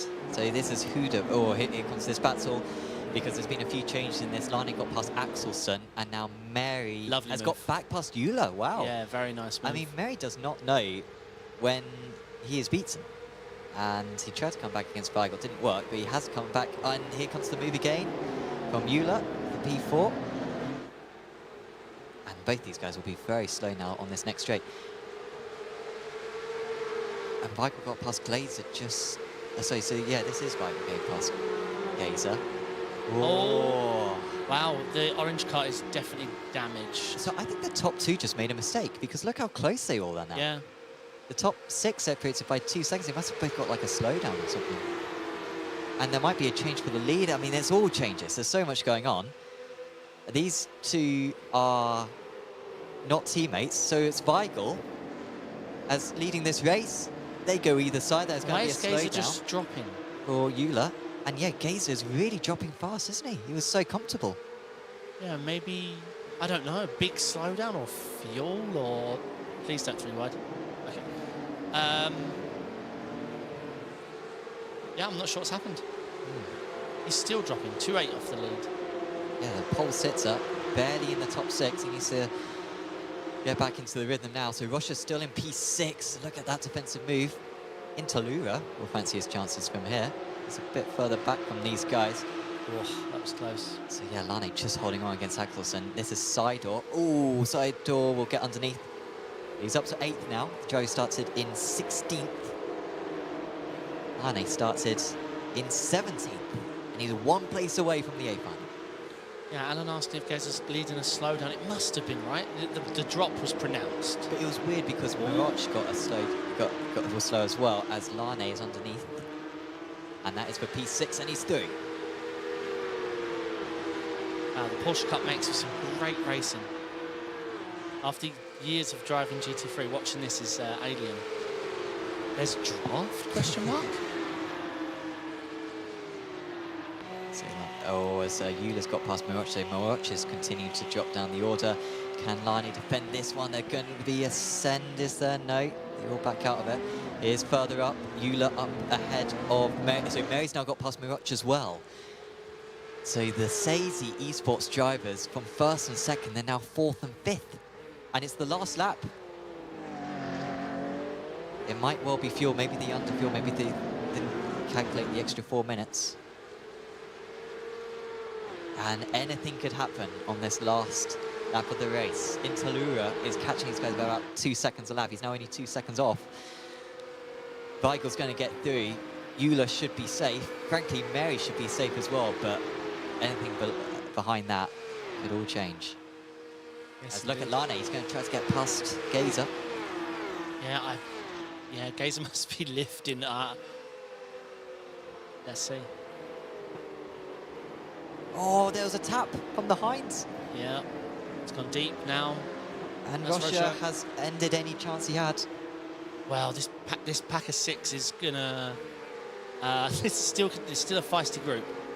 So can Seidel get past Lani? Lani's going on the attack on Gazer. He might be saving fuel. Seidel sends it in.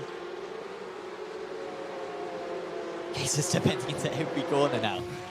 Yeah, I don't see how he hangs on to it. Can Axelson get through? Oh, yeah, he's definitely fuel saving because he's so slow into every corner and out of every corner and through every corner. And spin for Interlura. We've all spun there. We've all spun there. Oh, and through on the inside. Well, this is what you need to do. If someone's fuel saving, show your nose. Yeah. Just keep showing your nose because they can't lift. If you're on the different side of them, they've got a throttle. Yeah, there's no way he's getting to the end because he must be pushing so much harder than he wants to be. Underneath again, they're both going to have an awful exit from here. Yeah. This is the opportunity for Seidel to get a run on the pair of them, but Lani's up into 5th. We're going to see fireworks. Look at this. I think we'll have to watch this all the way to the finish. Yeah, he's over. He's got no fuel. Now he's not fighting it. It's over. And the other one as well. They both under fueled by the same margin. It would have been an easy one too for the teammates. But who is going to get through because Axelson's still going to have to defend from Rocher. Weigel is going to win by a canter.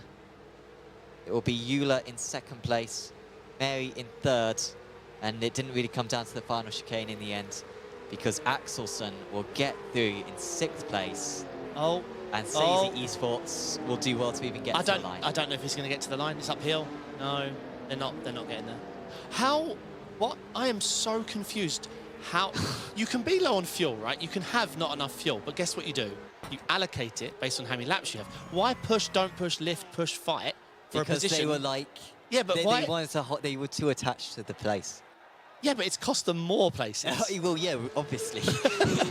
I don't understand. Like, it's math. You know how much. Yeah, you can. You know what I mean? Just use the right amount. But I think they're like, oh, well, that last straight, you only need half a litre. No, so, it's a big hill. They've learned that now. I'm so confused. I mean, don't get me wrong. I've done it. Even in an Apex race, I've been there. Yeah. Yeah. Great race. Wow. Yeah, oh, absolutely. I mean, the start was crazy and the end was crazy, right? And yeah, what a race. So I think we can maybe look back at our Heat 1 results. I think we might be able to load that up just as a refresher of sort of what we've seen so far now, because we have got one more race to come. So this is results from Heat 1.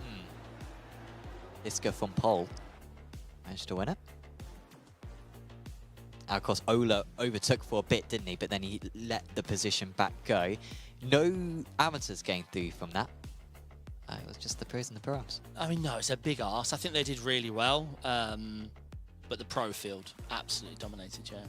And then in Heat 2, it was Pascal Costa who had a very good start, gradually bled that lead, but it was still enough for him to stay ahead of Hammer. Of course, Toth got past Palo on the last lap. We had good drives from Lindelof to get past Patterson. And Bernard, of course, managed to work the battle very well in order to get through as well. And you see there, Miroch, 0.2 of a second away from getting through in this heat. And then, of course, he wasn't able to get through from the B final.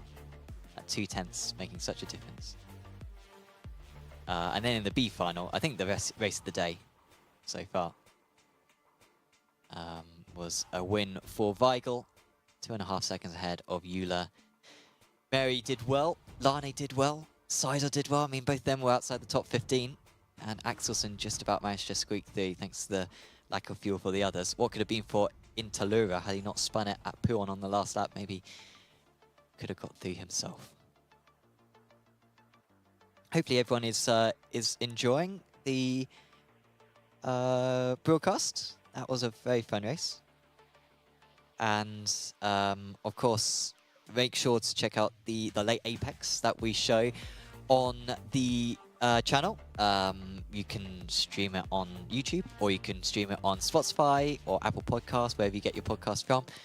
We film it every Thursday. There was quite a few bits to talk about this week. We had the new trailer for Project Motor Racing. We had Rennsport updates. We had some stuff from Moser. And, of course, EA as well, ending the WRC development as well. So if you want any of the details on that, check out the late Apex. So remind me, and the viewers. No, I mean, just remind the viewers. It's now going to be the A final? Yeah. Right, see, in case... Yeah. I was asking... I really appreciate you impersonating a viewer there. And I acted clueless. Yeah. and Yeah. you said it in a way that couldn't possibly be faked. So really, really... No, it has been a while since I've done a heat format. Yeah, 30 drivers are in the A format for those So- who aren't so good at maths. Top 12 from heat, from the first heat, top 12 from the second heat, interlaced for position. Yep. And then the top 6 from the B final, taken up the 25th back. down to 30th.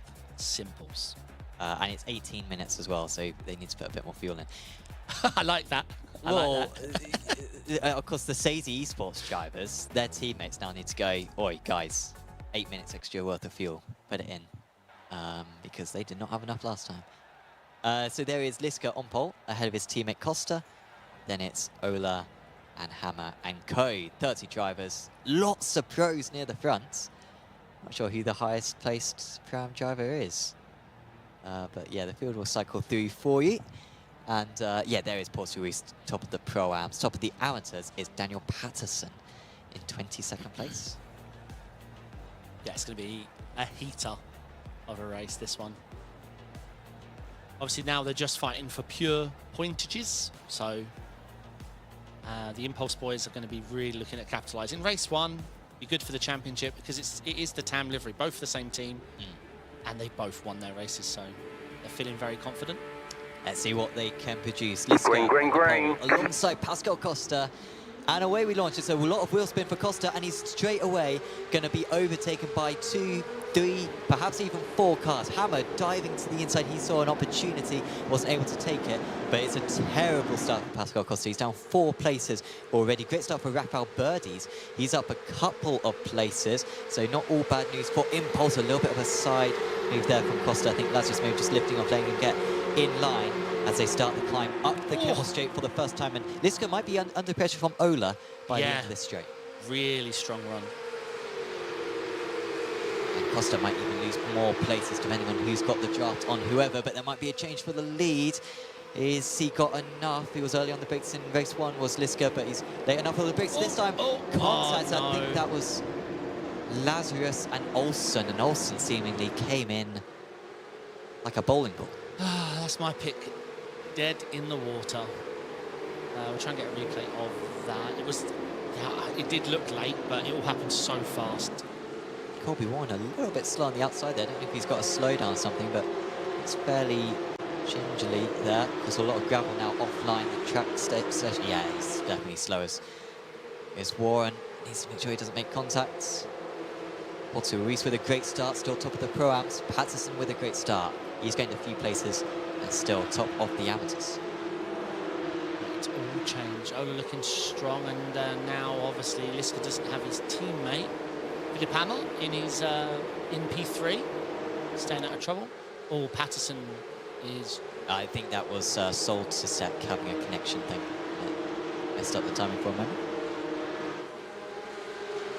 But yeah, Liska certainly hasn't got a breakaway, and it's Impulse versus Sazy versus Hammer, which frankly might be the story this season. Those 2 teams plus Hammer are definitely the favourites for the title. He's got to name a team, right? Hammer Time. Yeah? Hammer Time. I mean, how is he not? Perfect name. Any sense here? Not quite, but there's a little bit of defending just to cover it all off. Oh my goodness. Oh, Birdies has had a collision up ahead, 3 wide. I don't think he realises. And round the outside of all of them was the North Sim Racing driver. Yeah, Remarkable stuff. Yeah, you need to just clue yourself up. If you're gonna, you can dive that inside. You can have 3 wide. Oh. Okay. But you can't turn in like that 3 wide. You're pinned. But, your best reason would be to brake really late on the left and take the slow one. So the top 3 absolutely sprinted away because there was an issue for the driver who was P4, Birdies, and that's held up everyone else. Big run here from Costa. But then again, is he going to get pushed or overtaken? We might have a change for the lead as well because Ola's getting his nose ahead. Ooh. Birdie, oh, he had to leave a bit of space, bit of contact. Nice driving, though. Over the gravel they go. Very respectful driving there from 1-2. Liska holds on, but there's contact, they're and both here off. comes Hammer. they neither could stick to the track limits there. Yeah, so we know Lister's got the pace, but Ola also has the pace and the draft. And Hammer seems to be just playing it smart here. He knows these two are going to fight.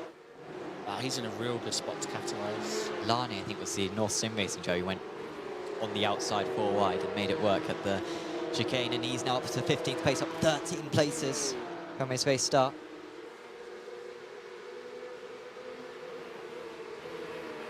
But Liska holding on, and of course that batsman will really give hope for Costa. That is a wild attempt at a move for Porto Ruiz. He thought better of it. Toth in 10th place. I think he's had quite a few issues in this race as Toth, but still up 1 places from his race start. Yeah. What can Pascal Costa recover? I don't remember seeing any damage. I mean, he must have a little bit of damage. Yeah, I think he got away with it. I think it was Chick who made contact with Birdies at the end of the previous lap. Might be able to get a replay of that a little bit later on, because that was quite a big change for the man who has got a great start at Birdies, who was up into 4th place, but then lost it all in a moment. So they cycle through 18 minutes. It will feel surprisingly long, this race. It will. Especially if you're Liska.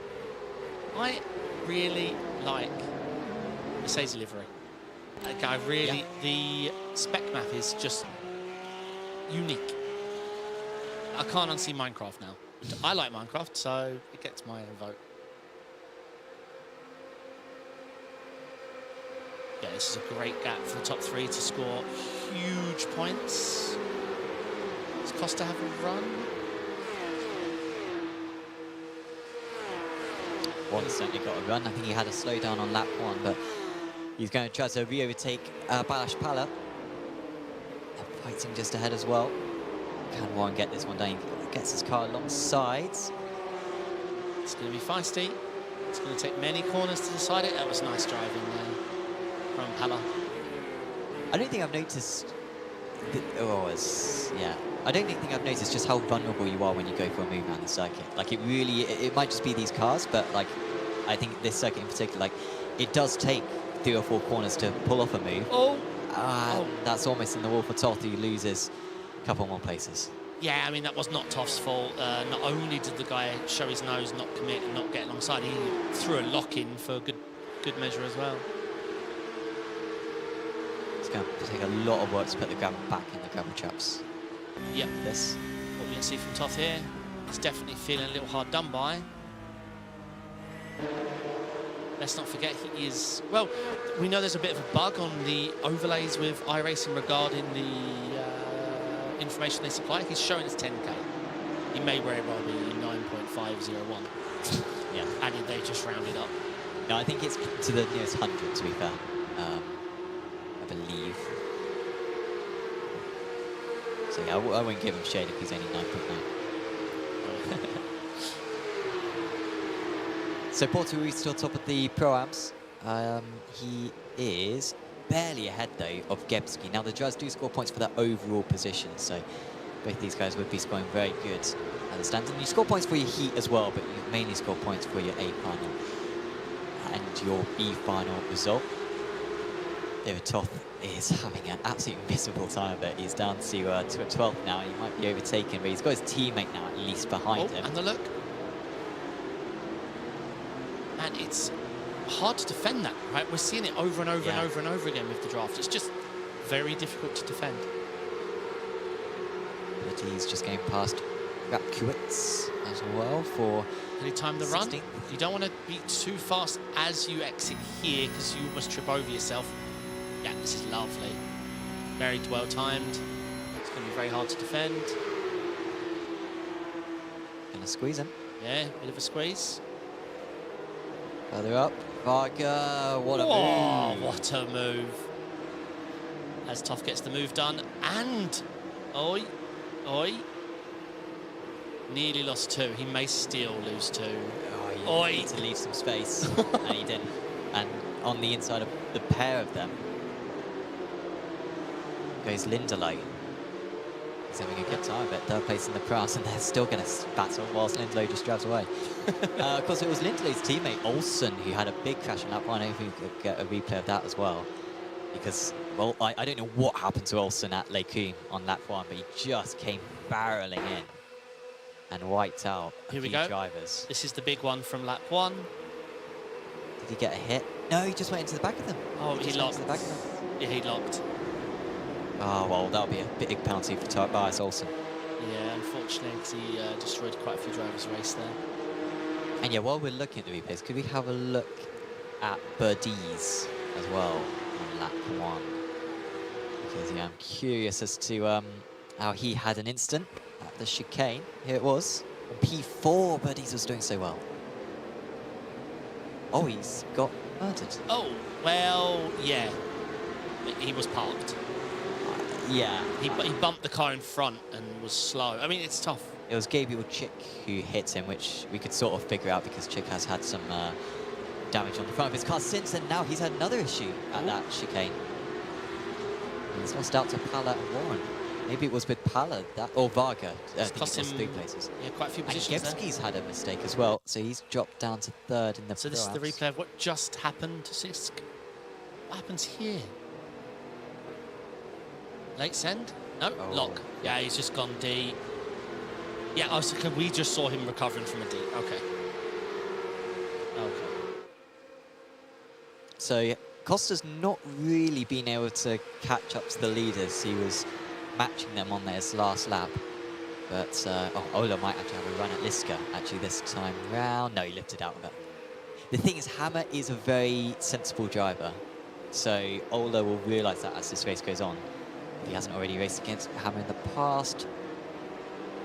Pala cannot cover off Warren. There's contact. That was not worth it. Yeah, he didn't have to defend that hard. Well, he almost got the door shut, but there was a wedge in the door, and he forced the door closed and ended up on the beach. Well, round the outside, but it's just such a long line. If you can hold something, you get the perfect line here. And if they try and squeeze you, they die. There's no two ways about it. Nicely done. Easy. Wow, that was a lot of speed carried. Yeah, but it won't mean anything here on the left. Yeah, it still doesn't enough. Oh, is he trying to go for the switchback? No, he won't get it done, surely, because it's a right-hand corner. Like it, yeah, it's null and void. So ahead of these guys is a Healthy Days. I need to know these names, sorry. And then, yeah, Vargas, Gebski. Lane up 14, highest gainer so far as Lane. This Frank Porti Ruiz is looking very strong in Pro-Am in all the races I've seen him. Oh, we got some fight. Whoa, what a... Oh, there was definitely contact. There's 2 pieces of smoke. What a catch, though. That's for the drivers down under, Lazarus and Patterson. Yeah, so Lazarus's instant was called on that lap 1 we watched the replay of, right? Yes, yeah, the Olsen one, yeah. Yeah. So, mistake there for Vargas. He's dropped up below Gebski. Lane tries to go with him. Yeah. I'm sure Lane's been pretty good at overtaking. We've seen a lot of overtakes from Lane as he goes for another. He's been very out of position a lot of the time. Yeah. So I think that's why we've seen a lot of overtakes. Yeah, had a spin at the end of his heats. Did he have to lift out there for not killing him? But Lane seems to have a very quick car in a straight line, so I'm sure he's just going to blow by here, Vargas. Oh. Yeah, I was just waiting for the perfect chance, I think. No, I tell you, he's waiting for the perfect chance, and that's that black and blue livery of Hammer. He knows they're going to prop a 2 wide at one point. He'll just pick the car with the through. Oh, man. Porto Ruiz is really putting that Pro-Am win at risk. He's gone for a lot of risky moves. But awesome to see him batting. This is a 10k drive versus a 4.7k drive. Yeah, the leader of Pro-Ams is fighting a 10k. You love to see it. Yeah, sometimes we see in the round 1s. We saw it in GT3 Trophy last season. Seen it in the past. Well, sometimes just one team just dominates. And often, and it almost normally evens out as the season goes on. But today, I mean, there's so many drivers who can win this side. So genuinely at 10 drivers. I tell you, as a shout out though, Impulse are looking good, right? They're looking good here, and they were very good in the GT3 Trophy. It's good to see. Yeah. You know, they've really laying down their names. We've seen a lot of good teams across all the leagues, but this is now, yeah, consistent good showing from Impulse. And I don't really know their name that well. I know of it. Yeah, it's great to see. Yeah, Leon Mishka winning the GT3 Trophy Championship a couple of weeks ago. Won the teams as well with an incredible late run of form. Correct, yeah. They were a strong team, but not the biggest team. They were, whoa. Pascal Costa, a bit of a drift there, unless it was the camera angle. Well, he's just at the fastest lap of the race that last time out. But he's saying start battling. Don't wait till the last lap. I think this might be what Ola's doing. But yeah, and that's going to be in the wall. Julian Mary, who got through from the B final. Yeah, let's get a replay of that. Let's see. Was it just a bump? Who was this with? Was it with Pala, maybe? Not quite sure. Well, he's alongside... Well, no. He sort of missed the curve a bit, actually. But yeah. again, there may be a squeeze, so I'm not sure. Yeah, I mean, it was an intimidation move, but it was not the smartest move. Acting out again of it was Ola. Great run here. One lap to go after this one. So this is this Frankie Louise on the 10K and getting it done? There we go. A Pro-Am.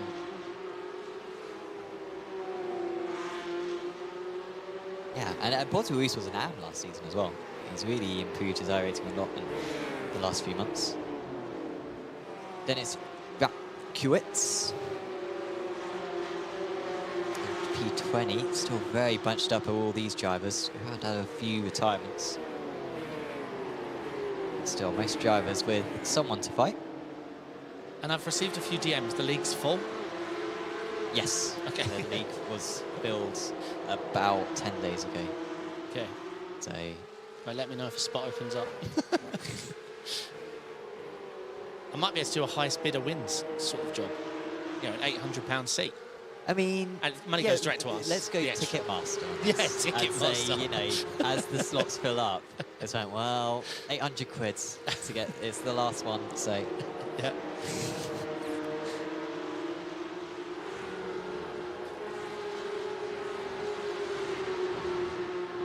Yeah, the front three being sensible, because, I mean, they've locked into some huge points here, but... It's the last lap coming up. Yeah, we will see... I don't know. Well, Ola's really close now. So last lap he was half a second behind at this point.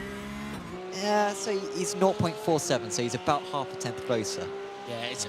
I mean, this T1 exit is incredibly difficult to be super consistent, and it matters so much. Let's see. You have to remember, you have that dirty hair, which just doesn't help. Okay, that was good for Ola. He's going to have a very good run. He'll be alongside at the least. I don't think he'll overtake, but he'll be alongside. Yeah, I mean, don't forget, Liss's car is fast. His exits are strong. This is hard, more difficult than comparing to the Pro-Ams, for example. Let's see if you're all right. So, yeah, Ola's catching 0.2 of a second. Liska will go all the way to the inside. No chance he's going to give away that. Yeah. And he will get his nose ahead for Ola.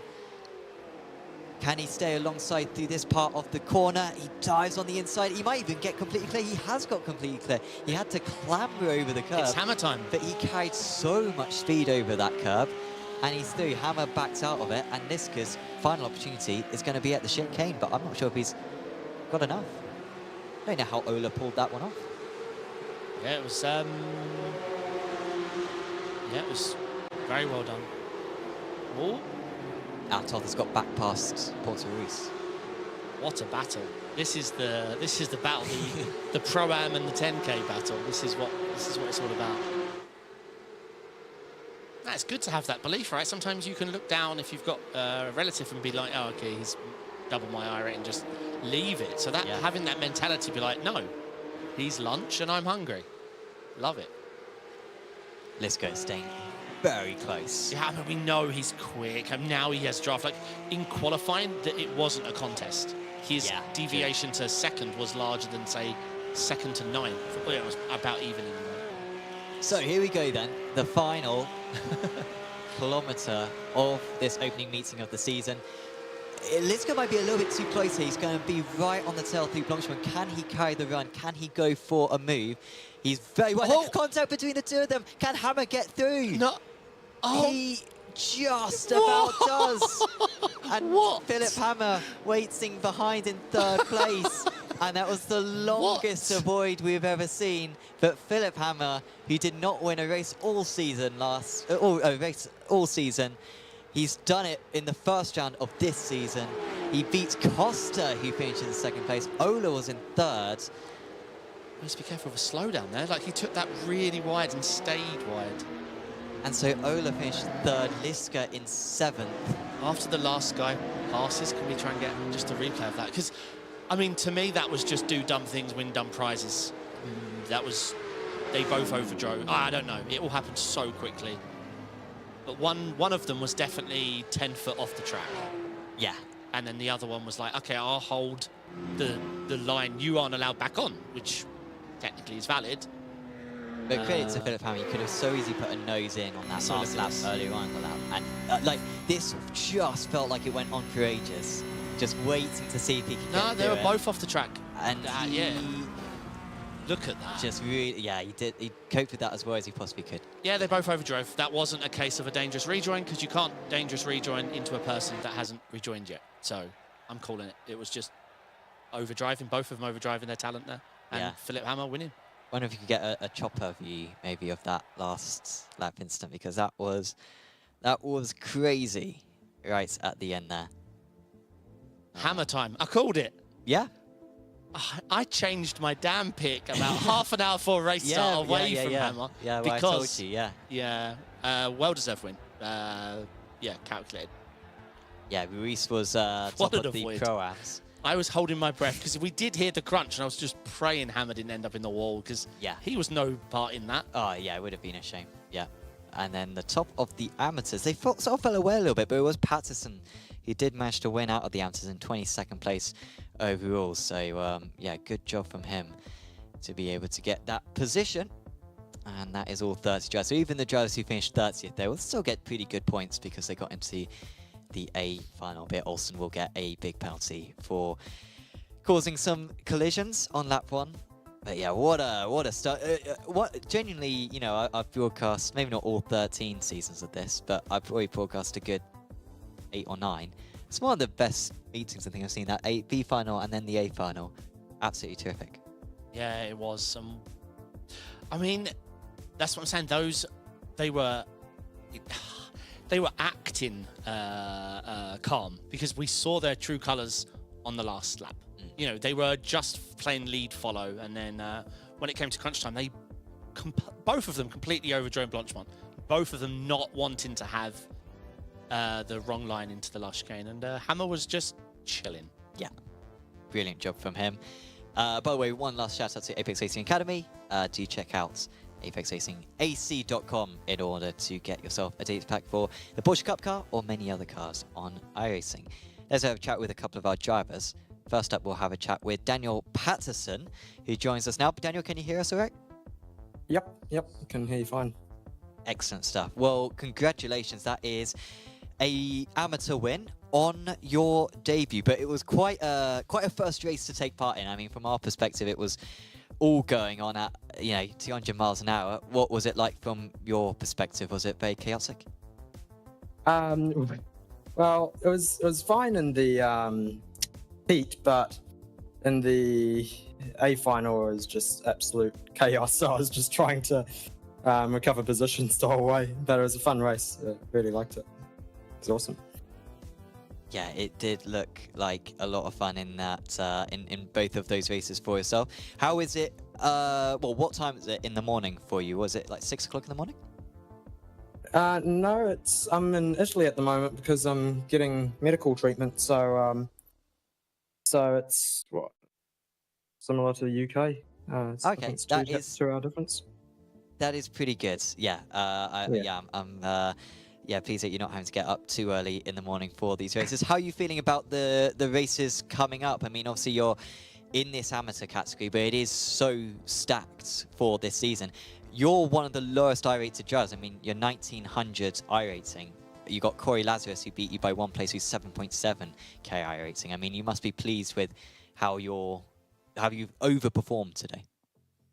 Yeah, no, I'm really stoked. I remember I was racing. Corey was in another championship back in New Zealand. He won that one, but and I came in like 23rd. So I've been practicing a lot and had some help from Alejandro Sanchez, and he's been helping a lot. So I'm stoked. Absolutely. Well, thank you for having a chat with us, Daniel. Is there anyone you want to give a shout out to? Mainly just Alex for helping me a lot, and my parents obviously for organising the sim rig here. So that's Oh, nice. Awesome. Well, you have excellent parents. Yes. Thank you for tuning in, or thank you for racing today, Daniel. And we'll see you back next time. Yep, absolutely. See you soon. Yeah, GG's. Daniel Patterson. Wow, what a range in a rig in another country. That's it. That's peak. Yeah. I don't think that gets topped. Right, let's talk to Nick Horn. Hello, Nick. Can you hear me okay, mate? I can hear you well. How are you, gents? Very good. How are you doing? That looked like, obviously, we didn't even know it was going to be that stacked. Oh, Sam obviously knows. He's a data nerd. I didn't know it was going to be that stacked to about an hour before the race. Talk me through it. Round 1, Spa. Obviously, you know everyone's going to be super experienced here. I would have been in Pro-Am, mate. Talk me through it. How was it? Carnage. I can't even remember what happened in the first heat. I got tangled up in something and ended up at the back, and just drove around for a few laps pretty much on my own. But had a good time. And then I thought, well, I'll regroup myself for the B final. It's all going to be good. And then I don't know who. There was a bit of a collision coming up out of Eau Rouge, and I tried to avoid it by going as far right as I could, but I just got clipped, and it was straight to pits. Don't pass go. Don't collect £200. Oh, okay. Yeah, so sorry to hear that. Spa can be tough. It was a 60-car field, so yeah, we're just looking at a replay now of you going right. Is this? Yes, this is it. I'm watching it now. Yes, unfortunately. Yeah, it was very unfortunate, but it's been an interesting round 1. I think all 4 of us who sort of teammates had a fairly interesting time. It was Sophia's first ever league race, so for her it was a great experience, and the rest of us just had good fun, which is what it's all about when we're down the back. Did you investigate Sophia's penalty? Has she got a penalty coming away, or was it close? I haven't had a proper look, but she did send me a screenshot of when she crossed the line, and it didn't look like it was a penalty. So, but yeah, we'll have a proper look and we'll figure it out. But well, I'm rooting for you guys. I think I want Sam to be wrong. But yeah, it's always great fun racing in these leagues. Love it. Excellent. Any tracks on the schedule you're looking forward to, or any you're dreading? I mean, we don't know too many of them, obviously, because a lot of them have been marked as to be determined. Next week, actually, I'm a big fan of the Red Bull Ring, so I'm hoping I can do well there, and I'm really hoping that Road Atlanta appears on the schedule later on. Yes, Sam. Well, I think it's like the official series schedule. They pin it on me, but yeah, I like Road Atlanta. We go there a lot. I feel like in the last few seasons, Corey, we tend to go to Road Atlanta at some point. So you must have a lot of experience there. Yes. All right, Nick. Anyone you'd like to give a shout out to? Just out to my teammates for being good fun to race with and being a good crew. Excellent. I look forward to talking to you again, Nick, and best of luck for the rest of the season. Cheers, chaps. Catch you later. Cheers, Nick. Bye. Nick Horn, regular. Yes. Very good to see him back out there. Bit of a shame of his races today, but I mean that can be smart in a 60-car field. I mean, Eau Rouge is tough on cold tyres on these cars. It's tough out there. Hopefully Red Bull Ring can go better for him. Yes, I'm sure it will do. Well, that's, I think, at the end of the interviews. I mean, it would have been great to have a chat with Philip, obviously, because he managed to win that race. But, of course, any of the drivers who are watching back, of course, do join the Apex Racing TV Discord server. Sit in the interview waiting areas after the race, and we might track you up depending on how many drivers there are. So do that. But, yeah, after today, of course, you put Corey as your championship winner, and you moved away from Philip. I mean, what chances would you give of everyone? I mean, do you think it's going to be a Sazy driver? Do you think it's going to be an Impulse driver? Or do you think it's going to be one of Corey or Philip? Who would you say has impressed you most? Lizcar's pace seems astounding. Yeah. Like, really does. Qualifying race trim. I must say, I'm not a steward and I didn't look at the incident properly, so I'm going to hold judgment. It just looked like a bit of overdriving from the both of them. Yeah, I mean, Philip Hammer was careful, calculating. Like, he looks like he's going to score big points over the season, but I mean, we can't rule out. I mean, if this was a 60-minute race format and the teammates have more of an opportunity to work together, is it 60 minutes we do in this? Yeah, there's yeah, so that's going to be different when we have all the CZ drivers, the Impulse drivers working together. Philip might find himself really boxed out there. Sure. But let's see, big points for round 1. But yeah, I think once we see these CZ guys working together and the Impulse guys working together, it's going to be very, very hard for him. But yeah, really excited. Should be a lot of fun. This first round's been a very good round. And of course, we'll be back in 2 weeks' time for round 2 of the championship. Next week, we've got the second round of the Apex Racing League Touring Car Britain 2025 at Brands Hatch Indy. So tune in for that one. It was very entertaining last week. And of course, there's plenty of other broadcasts as well coming up on the channel. We've got Rick Mutek, we've got Simware, Porsche Cup as well. So just subscribe to the channel and check out the social medias as well, not just for Apex Racing TV, but Apex Racing League and Apex Racing Academy as well. But for now, from myself, Sam Fitzpatrick, and from David Sampson, and everyone here at the Apex Racing TV esports studio, we will say goodbye, and we will see you back in a couple of weeks' time for round 2 of the season. See you then. Ciao.